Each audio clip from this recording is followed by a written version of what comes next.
বাংলাদেশটা জঙ্গি হানজালার হাতে তুলে দিয়েছে। বাংলাদেশটাকে এই জঙ্গিবাদের সমর্থক গোষ্ঠী আক্তারের মতো জঙ্গির হাতে তুলে দিয়েছে, হাসনাতের মতো জঙ্গির হাতে তুলে দিয়েছে।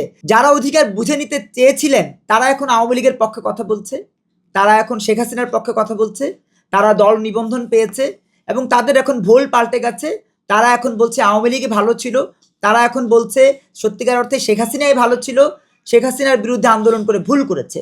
কিন্তু আগে যে বাঁশের লাঠি হাতে নিয়ে তারপরে যে আপনার বাংলাদেশ টেলিভিশন ভবনের সামনে গিয়ে বললেন 200-র বেশি সার্ভিস ও ফিচারে লেনদেনের সব বিকাশ অ্যাপে সম্ভব, যে আমরা আমাদের অধিকার বুঝে নিতে এসেছি।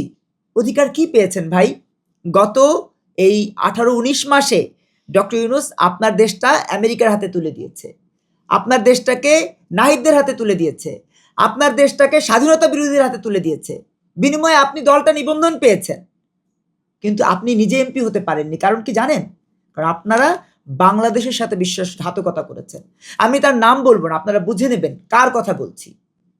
তারা বাংলাদেশের সাথে শত্রুতা করেছে, বাংলাদেশটাকে ধ্বংস করবার জন্য যে এজেন্ডা নিয়ে এসেছিল সেই এজেন্ডার বিনিময়ে তারা বাংলাদেশটা ডাক্তার শফিকদের হাতে তুলে দিয়েছে, বাংলাদেশটা জঙ্গি হানজালার হাতে তুলে দিয়েছে, বাংলাদেশটাকে এই জঙ্গিবাদের সমর্থক গোষ্ঠী আক্তারের মতো জঙ্গির হাতে তুলে দিয়েছে, হাসনাতের মতো জঙ্গির হাতে তুলে দিয়েছে।